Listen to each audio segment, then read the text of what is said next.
Hola, ¿cómo están? Mi nombre es Juan Pablo González Moreno y hoy les voy a presentar un problema por medio del método Vogel y Modi.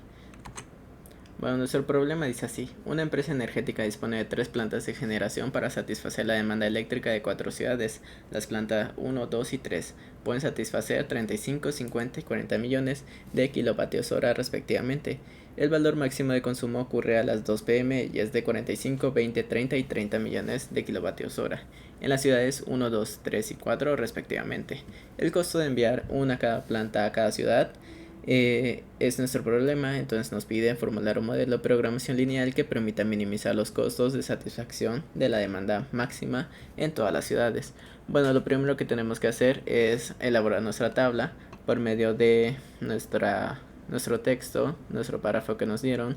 Entonces nosotros tenemos nuestra tabla de costos con nuestras ofertas 35, 50, 40 y nuestras demandas 45, 20, 30, 30.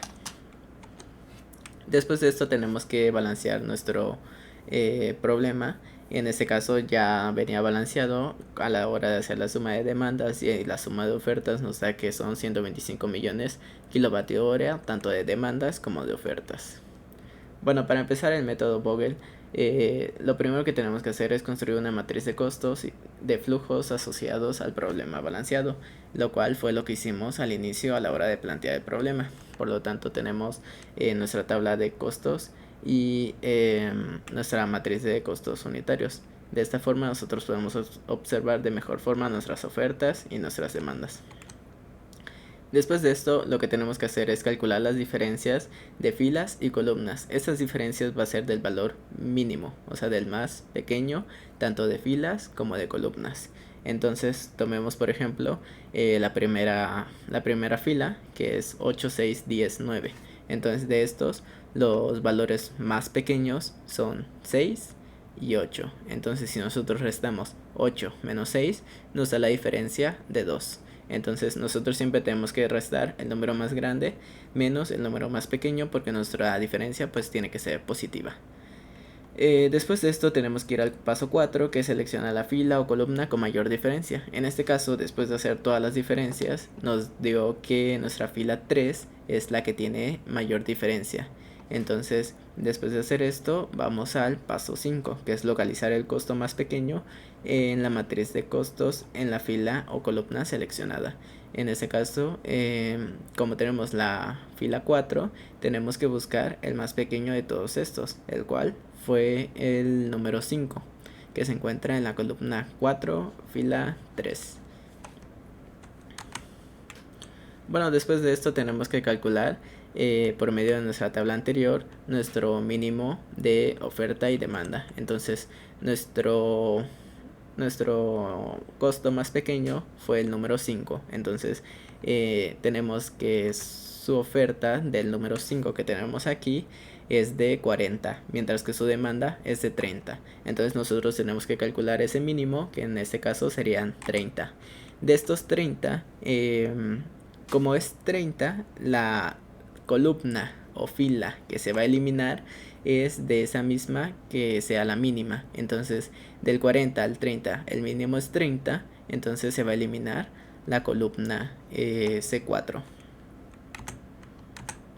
Bueno, tenemos en esa diapositiva ya nuestro cálculo del mínimo, que es 40, 30, y tenemos que nuestro mínimo es 30.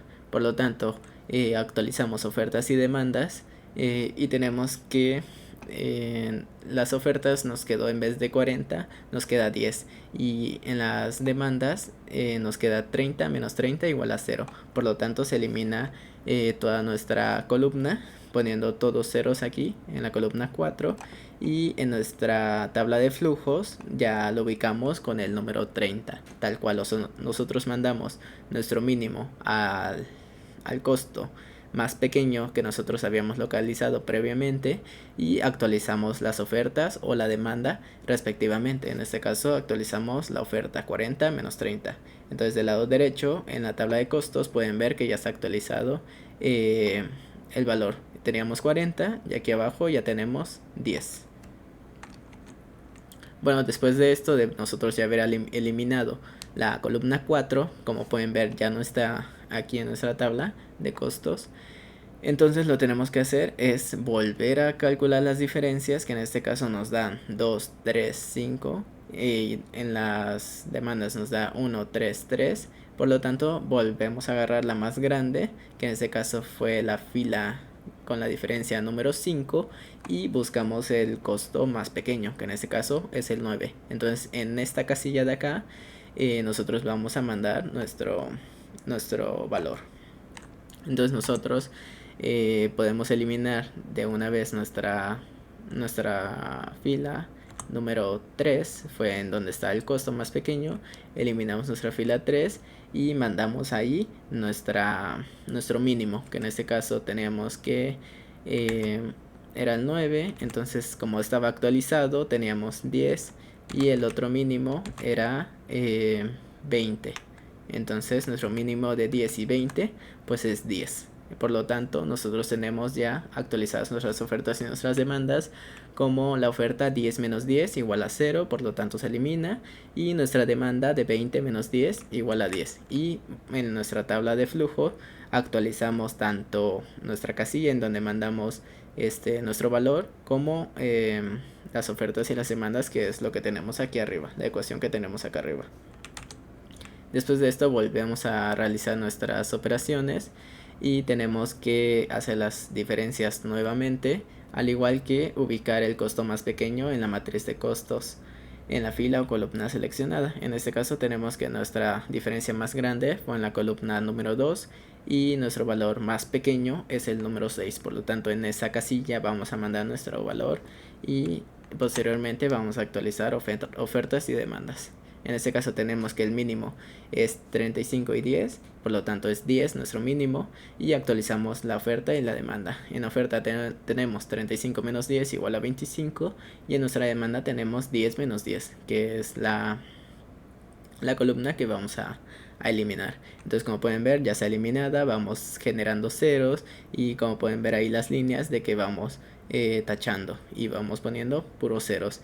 En nuestra tabla de flujos de parte de abajo podemos ver que ya tenemos puesto nuestro valor de 10 en la casilla que habíamos designado, y todo lo demás va siendo 0.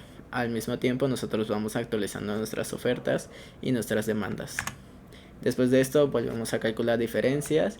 Vemos que la más grande es el número 4, el costo más pequeño es el 9, y volvemos a hacer lo mismo. Bueno, aquí repetimos los mismos pasos. Vemos que ya cancelamos nuestros ceros, hicimos 0 columnas, mandamos nuestro valor, volvemos a hacer diferencias, volvemos a poner ceros, y actualizamos ofertas y demandas. Por último, cuando tenemos una casilla, lo único que hacemos, pues ya sabemos que tenemos que mandar lo que tengamos en la columna de ofertas y demandas en la casilla que nos sobre. Entonces, por lo tanto, teníamos 5 y mandamos 5. Por lo tanto, tenemos nuestra tabla de flujos con la cual hacemos nuestros resultados de Z, que a la hora de hacer todas las operaciones con medio de nuestra tabla de costos y nuestra tabla de flujos, tenemos el valor de Z igual a 1020 millones. Después de esto hacemos nuestro método MODI, el cual consiste, como lo dijimos previamente, en hacer nuestra tabla de flujos y de costos. Después de esto tenemos que calcular nuestras U y nuestras V. A la hora de calcular nuestras U y nuestras V dándole un valor de 0 arbitrariamente, calculamos los parámetros de Z y J menos C y J. Y lo bueno de este método es que nos acerca más a la solución de MODI. Entonces esto es perfecto porque no tenemos que hacer tantas iteraciones en MODI. Después de esto, como vemos que tenemos que hacer las operaciones para los valores que nos dan en la base, y como pudimos ver ahí, tenemos puros valores positivos. Por lo tanto, podemos decir que llegamos a la solución óptima. Y por medio de esto nosotros calculamos nuevamente nuestro valor de Z y podemos darnos cuenta que nos da lo mismo, 1020 millones. Entonces hacemos nuestra comprobación en Tora y podemos ver que nuestro valor objetivo es de 1020, efectivamente como nosotros lo habíamos realizado. Después de eso nosotros hacemos las iteraciones para comprobar efectivamente que hayan sido todas las iteraciones y nos haya dado el valor adecuado, y podemos ver que son 1020 el valor que nos había dado a nosotros en las tablas. Por lo tanto, podemos decir que nuestro problema está resuelto correctamente. Bueno, muchas gracias por ver el video, espero que les haya gustado.